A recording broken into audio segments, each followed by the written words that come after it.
नमस्कार मित्रों, मैं अनुजोत अपने जारी एपिसोड के 12वें भाग में आप सभी के सामने उपस्थित हूं। और जैसा आप सभी जानते हैं, मेरा विषय है विध्वंसक आजादी के बाद देश को क्या मिला, समाज को क्या मिला, फायदा किसको मिला। इस पर यह विषय और एपिसोड केंद्रित है। और आज के समय में मेरी कोशिश यही है कि देश में अब किस तरह की राजनीतिक परिचर्चा समाज के माध्यम से हो, ताकि देश विकास के मार्ग पर अग्रसर हो सके और गरीबी, बेरोजगारी, महंगाई, भ्रष्टाचार जैसे दानव कम हो सके। मेरे इस चैनल को आप लाइक, सब्सक्राइब और शेयर करते रहें, ताकि इससे जुड़ी जानकारियां आप सभी के सामने मैं लगातार दे सकूं, जिससे सचेत नागरिक, सचेत समाज से एक सचेत और एक सुरक्षित देश का निर्माण हो सके।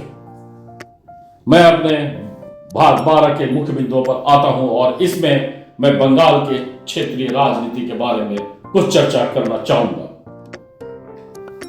विध्वंसक आजादी के बाद कांग्रेस ने गरीबी नाम के राजनीति शब्द को लपका और उसका पूरा फायदा उस आजादी के बाद कांग्रेस ने उठाया और अपने राष्ट्रीय नीति को परिवारवाद के अंतर्गत ढाल दिया। अब यहां से एक दूसरा खेल चालू होता है, जो कांग्रेस के अनुसरण से शायद हुआ। और उस वक्त बंगाल के का वामपंथ दल ने कांग्रेस के इस फॉर्मूले को एक अलग तरीके से लपक लिया, और वो शब्द था गरीब और गरीबी। गरीब को हक दिलाने के लिए वामपंथ फॉर्मूला गरीब को कितना हक दिलाया ये तो पता नहीं। गरीबी कम नहीं हुई, क्योंकि आज भी गरीबी का रोना सब रोते हैं, लेकिन गरीब को अपराध की दुनिया में जरूर ला दिया गया। यह सही था कि उस वक्त में गरीब पर अत्याचार कुछ जमींदार लोग कर रहे थे। इसके लिए कड़े कानून बनाने चाहिए थे, लेकिन ऐसा नहीं किया गया और कुछ हल्के फुल्के कानून बनाकर गरीब को सिर्फ एक लालच दिया गया और उनका इस्तेमाल किया गया। और यह प्रयोग कैसे हुआ? गरीब को बहकाया गया और मेहनत करने के बदले, मेहनत का फॉर्मूला बताने के बदले उनको बंदूक पकड़ाया गया, आसान कमाई का रास्ता बताया गया। इसका परिणाम क्या हुआ? बंगाल के दूर दराज इलाके से बड़े व्यापारी और उद्योगपति पलायन कर गए।